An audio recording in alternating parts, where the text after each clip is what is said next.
Olá, investidores. Aqui é o João Augusto, do canal de opções Ponto Milhões. E vamos falar aqui como que foi essa jornada aqui dos micro hedges que eu fiz. Obviamente fiz outros hedges no meio do caminho, fui um pouco mais agressivo, mas lembra que eu sempre comentei pelo menos fazer o micro hedge, porque as pessoas têm um medo de vender put quando está subindo, absurdo. E outro ponto interessante é que eu parei de fazer eles. Já faz umas 2 semanas, na verdade mais, quase um mês que eu parei, né? Nisso de fazia até em janeiro, ali até meados de janeiro. Aí com essa subida já não compensa mais fazer esse tipo de hedge, né? Eles eram hedge pequenos e aí estou adotando outro. Ou seja, que vai uma lição importante. Vai ter que ir se adaptando, mudando e vendo qual que é o maior benefício, né? Mas sempre fazendo algum tipo de dualização, principalmente para quem está vendido em call. Obviamente não foi suficiente esses micro hedges, não foram. Fiz mais outros hedges, ganhei na rolagem. Ainda assim, se eu colocar desde setembro ali, a minha dívida aumentou, porque se o BOVA sobe, não tem como ele fica imparável, né? A dívida vai aumentando, só que eu não tirei nenhum dinheiro no bolso, ao contrário, coloquei bastante dinheiro no bolso, tá? Eu posso mostrar aqui para vocês, coloquei bastante, mas se eu fosse encerrar, encerraria no prejuízo ainda, tá?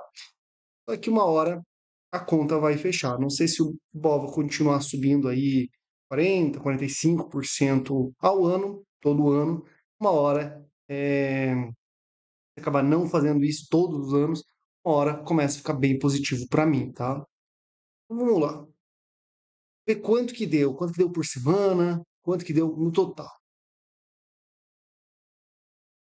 Tem um Word aqui que eu guardo aqui para mim, né? É, tem ainda bastante causas vendidas, que estava 162, já está 182, né? Subiu muito, né? Aqui era quanto fluxo de caixa estava tirando por mês. Aqui deu negativo, eu resolvi tirar mais do que para encerrar umas causas que eu queria encerrar mesmo, então quase menos 3%. Tirei do que eu já tinha ganho, obviamente, mas assim, não, a gente não gosta de fazer isso, né? Mas isso aqui também é referente ao que eu tinha no início de 2023, né? Não o que eu tenho agora. O que eu tenho agora seria muito menor. Mês, aqui são todas as semanas que eu ganhava, né? Então, R$ 1.000, 700, 500, 1.500. Semana 6 e 7, 2 semanas eu ganhei 5, fiz uma rolagem de 15 dias, 5.490. O que que era esse micro hedge? Era um busto horizontal, vendia, sei lá, 3.000 puts numa semana e comprava 2 meses, uns 2 meses para frente, 1.000 puts ali. Então depois virava pó essa, ficava meio que travado em 1.000 e 1.000. Obviamente tinha um risco se caísse muito, né?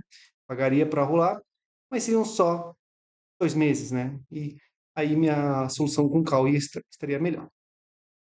Eu fiz várias vezes, fui começando a ter várias, desde os 135 até os R$ 160, desde os 135 não, desde os 130 mais ou menos, teve uma hora que ficava um pouco estável ali, eu conseguia tirar mais dinheiro. Quando subia muito, as semanas eram ruins, né?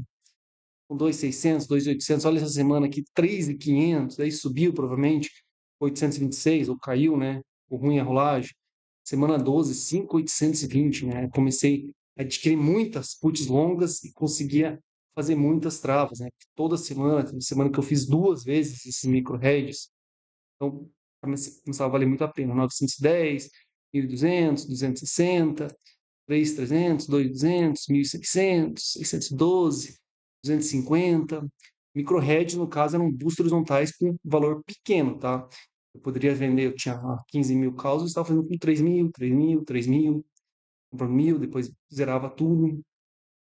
680, 800, 380, 1.100, 660, 415. Se vocês têm algum interesse nesses vídeos anteriores, né? Não estou mais utilizando, acho que nem recomendo utilizar, tá? Não acho que vai dar certo essa operação agora, mas coloca lá nos micro hedges, vai aparecer bastante coisa no meu canal, tá? 966, aqui foram 3 semanas, falei 3 semanas para frente, mas ganhei bem, né? 7.400. Aí teve essas semanas aqui que eu ganhei bastante, né? Tudo acima aí de 2, 3.100, semana 38.500. Então deu um lucro de 65.818. Eu sei que é pouco, perto do que eu tinha em caos, mas ajudou bastante a reduzir, ajudou a colocar dinheiro no bolso. deu uma média de R$ 1.732 por semana. Teve a rolagem da cal, teve outros hedges que eu fiz, né, um pouco mais fortes ali numa época, botei bastante trava de alta com cal, fazendo sigo ali. Então, esse só foi uma amostrinha, né? Um pequeno que eu sempre fazia. Mas eu acho que vale o esforço, né? Eu sei que 38 semanas é muito tempo, mas tirava 1.732 para usava geralmente 60% desse dinheiro para comprar, recomprar caos, 40% embolsava ali, né? Então, ficou bom dinheiro ali de aumento, né, no meu capital. Hoje eu estou fazendo, né? Vou começar a colocar aqui novos hedges, né? São aquelas minhas venda de put OTM, comprar uma trava de put débito, né? Então vai fazendo semana por semana. Não vai se alavancar muito, como essa aqui, a busca horizontal, realmente se ficar muito ali no mercado lateral. É uma alavancagem absurda que dá para gerar. Nossa senhora, dá para, se o mercado tivesse ficado lateral por um tempo, não seria isso aqui, seria tipo 7.000 por semana, sem aumentar o risco, cara. Seria uma coisa incrível, né? Mas não ficou, né? Não sei se esse também vai ficar, se eu estou postando numa baixa moderada. Então, semana um já foi 2.100, tá? Eu estou montando algumas estruturas e também, se tiver uma queda pequena, assim, ou moderada, aí sim vai ter um mês ali que vai tirar 30.000, 40.000, uma coisa bem absurda em um mês, né? Mas legal, 2.100 a gente não pode negligenciar, isso aqui compra algumas calls, vai eliminando, sempre uso 80% desse prêmio para recomprar as calls, ou colocar as calls ATM, ou para fazer alguma trava de alto com call, ou para fazer qualquer tipo de operação, tá? Ou para comprar put longa, para comprar uma trava de put longa, né? Não sei. Teria que analisar o que seria melhor no momento para a minha posição. Então, eu só uso realmente para fluxo de caixa agora, estou usando só o 80%, tá? O resto seria para algum tipo de alavancagem ou algum tipo de proteção, tá? Então, isso mudei bastante aqui meu operacional, é que eu quero reduzir um pouquinho de cal, mas claro que isso aí pode ser que no futuro eu queira pegar 60%, 70%. Isso aí vai de cada vez o que eu achar que tem no mercado para eu poder operar. Vamos ver a semana 2, eu acho que vai dar até menos que isso, tá? Então essa média de 1.732 não é fácil bater com esses hedges, mas eu tenho ainda mais um hedgezinho ali eu imagino que tire mais aí 3.000 por semana, tá? Para me ajudar a combater as causas. Porque minhas causas têm uma dívida grande, tá? São 12.000, hoje estou em 12.038 causas, mas ela vai virar, não importa para onde o preço for, ela vai diminuir, sempre vai diminuir, mesmo que quantidade de causas, mesmo que for para R$ 1.000, bova, né? Se eu tiver margem, obviamente não tenho margem para R$ 1.000, né? Mas se fosse assim, se tivesse margem, você vai sempre reduzir a quantidade de causas, não tem como, né? Então isso significa menos delta, né? Menos risco ali, menos risco gama, por exemplo, se explodir, se reduzir 100 causas, vamos supor, numa semana, cada R$ 1 que sobe é 100 menos, R$ 100 a menos de prejuízo, né? Então, mais ou menos essa conta ali que você pode fazer até você chegar num nível que está tão, tão, tão confortável, que aí você não pode nem mais reduzir, né? Então, daí você vai ter que ficar passando a ATM, né? Por exemplo, a CAL, a ATM, para resolver, para pelo menos ganhar um pouquinho da volatilidade, não só apenas a taxa de juros, né? Então é isso, comenta abaixo o que vocês acharam do resultado.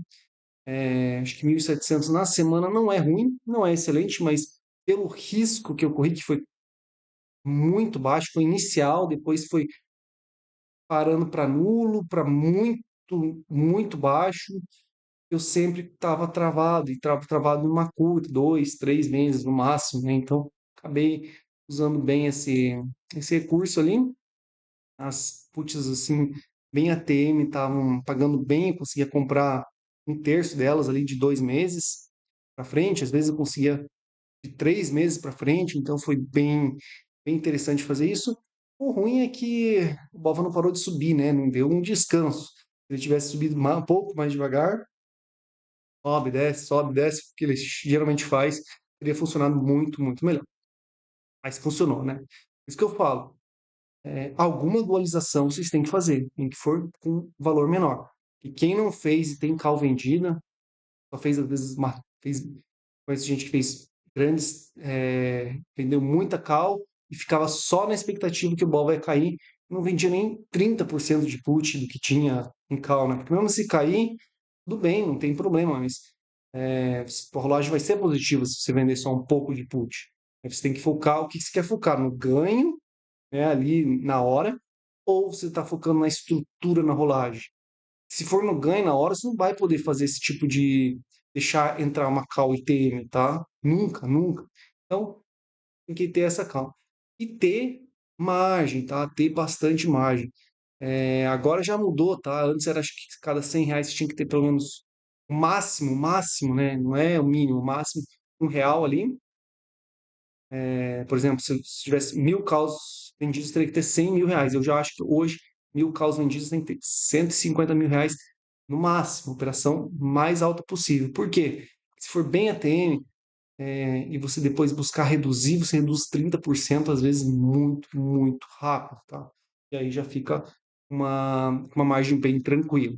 Então é isso, o importante é muita margem. Peguei umas pessoas que vieram, que queriam ajudas, e a pessoa tinha uma carteira ali de R$ 350.000 de ação, estava vendido ali em umas 1.500 calls. Se a gente somar, ela tinha muito mais ações do que estava vendido em call ali do BOVA, TM, né?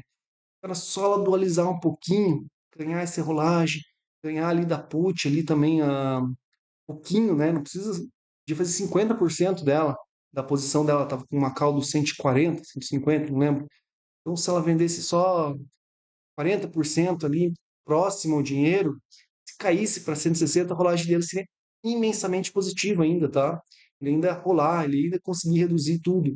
A não ser se houvesse um grande crash, né? Se envolva lá, pedindo no Bova 140, cair para R$ 130, é muito mais improvável, não sofreria nada, né? Não sofreria nada nesse quesito, tá? Então, acho que tem que ver, fazer bem essas contas, tá? Tem carteira de ações, vender 70% ali de BOV e fazer essas escrituras individuais. Eu sei que é trabalho de formiguinha às vezes, né? Mas geralmente compensa financeiramente, tá? Então, o problema é que a pessoa se alavanca demais. Então, peguei já gente que, pô, não tinha jeito, não tinha como ajudar. Não tinha mesmo como ajudar. A pessoa já estava ali, margem estourando, sei lá, 80% de margem, 90% de margem. E aí acaba tendo que torcer, tá? Virar torcedor, vai fazer alguns heads, mas se realmente subir muito, pode ter grandes problemas, né? Então, acho que isso é uma lição para todo mundo, tá? Tem que cuidar muito. Se subir a margem ali, já não vai conseguir resolver o problema. Então é isso aí, pessoal. Façam com calma. É, não é pouco dinheiro se você fizer com calma, porque até você vai estar ganhando se tiver ações, se tiver outros fundos. Eu sei, tem gente que nem tem ação, e toda essa alta ali, tá cheio de call vendida, né? Acho que tá com 6.000 calls vendidas. Sabe quanto que perdeu nesse ano a carteira dele? Quanto que desvalorizou? Menos 1%. Ou seja, a mão estava menos 1,2%. Eu fui ver hoje, dia 18 de fevereiro, menos 1,2%. Usou a atualização bem com calma, tá? E rolou reduzindo sempre um pouco, né? Como já tinha embolsado muita grana. Ou seja, menos 1,2% com o Bova subindo quase, sei lá, dos 158 que iniciou em janeiro, os 182. Então, essa pessoa acertou muito, né, a mão em relação ao seu patrimônio. Então, é, pode ver que não tem praticamente risco, né, menos 1,2%. Agora, tem gente que está lá nos menos 12, menos 13%, menos 15% no ano. Aí é porque deve estar muito alavancado. Deve estar, não. Está muito, muito, muito alavancado mesmo. Não pode ter essa variação tão grande assim, né? Então, mas a não ser se você estiver fazendo aquelas alavancagens mais limpas, né? Estruturando ali para aumentar a posição sem tomar tanto risco, tá? Aí, pessoal, bons investimentos a todos. Espero que isso mostre como qualquer operação ali de dualização gera uma grana, gera uma ajuda grande ali para combater o problema. Se estiver na mão certa, essa ajuda vai influenciar muito ali no tempo, né? Porque o teto, os juros, ele corrói muito. E você usar a rolagem de juros positivo, mais a dualização, mais tudo que você está ali ganhando nas outras operações, é difícil um ano aí você não, se der tudo errado um ano, não chegar ali pelo menos uns 80, 90% de CDI. Ah, mas é menos que o CDI. Estou falando que se der tudo errado, tá? Tudo errado mesmo, né, nas suas operações. Tá bom? Como uma alta assim de, sei lá, 80%, 90%, 100% no ano. Então aí você ganhar 80% de CDI vendendo call, pô, seria bom demais, né? Então é isso aí, pessoal. Bons investimentos e até o próximo vídeo.